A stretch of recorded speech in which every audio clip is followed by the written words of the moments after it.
Well, the wind kind of hurt us last week, Clark, with the BYU game. Hopefully the cold and the wet doesn't hurt us this week. Well, something to keep in mind, Matt, it's a Friday night game this week, so hopefully that weather that Chris was talking about doesn't play too much of a role. Next on sports, opening social. BYU Athletics has big plans for the Cougar brand. Find out why your Twitter skills could score you tickets to the game. And primetime Peyton.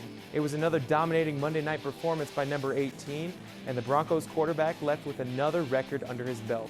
Sports is next. Don't you move.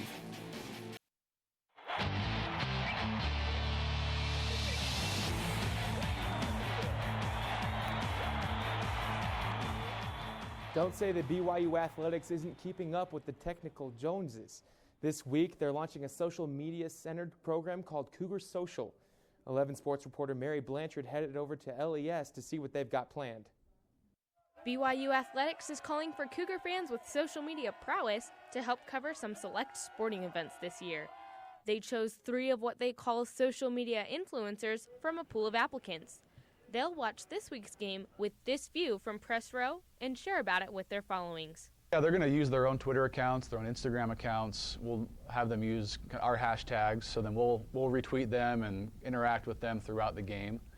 But yeah, it's a chance for them to maybe help grow their own social media platforms, but then interact with us in a more direct way. BYU plans to let 9 people participate for this football season. That's 3 per game. They're going to try it out for a few basketball games this season, and if it's beneficial for both parties, then Cougar Social could become a long-standing Cougar tradition. And the bloggers say they ain't mad about it. They're excited to finally get their opinions out to a wider audience. And I think it'll be successful because there's a lot of good voices out there, fans who know a lot. Some of them even know more than the media in some cases. And so it's good to reach out to them, bring them into the program on an official level. Tweeting, Instagramming, and hashtagging galore, along with a top-tier view and a catered meal. It doesn't get much better for hardcore Cougar fans. At LaVelle Edwards Stadium, Mary Blanchard, 11 Sports.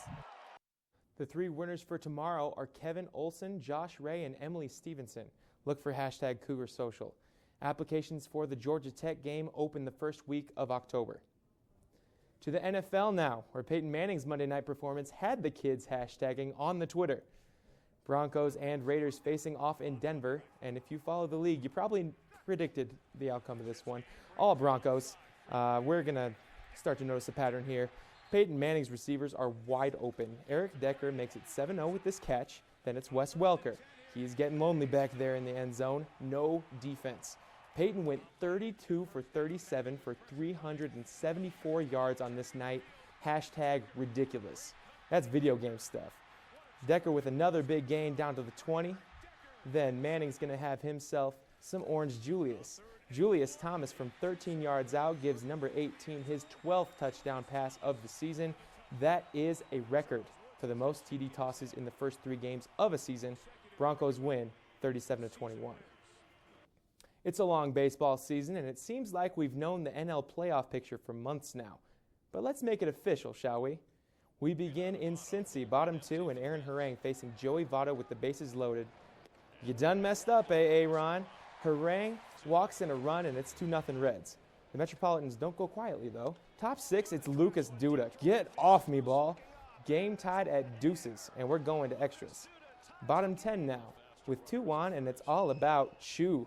Shin Soo Choo cranks one to the left center off the wall. That's a walk-off, and the Reds clinch a playoff berth in style, 3-2 over the Mets.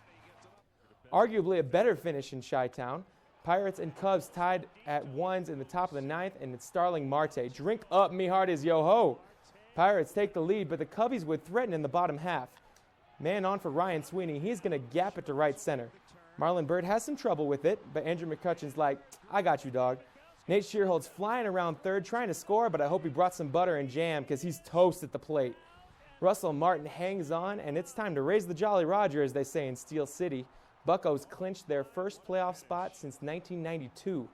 They topped the Cubs 2-1. So all 5 National League playoff teams are set with 1 week to go. The only drama left is whether or not the Cardinals can hang on to their 2-game lead in the Central over the Pirates and Reds. As it stands now, the Cards would play the Dodgers in the best-of-5 divisional round, and the league best Atlanta Braves would face the winner of the wild card play-in game. And guys, just an update on BYU injured running back Jamal Williams. Word out of camp today is that he's actually progressing really well. They're going through the typical concussion protocol. He should be out anywhere from 4 days to 2 weeks. So really, really good news out of BYU camp. Yeah, that was so stressful watching that, but I'm really glad to hear he's okay. Yeah, sooner the better.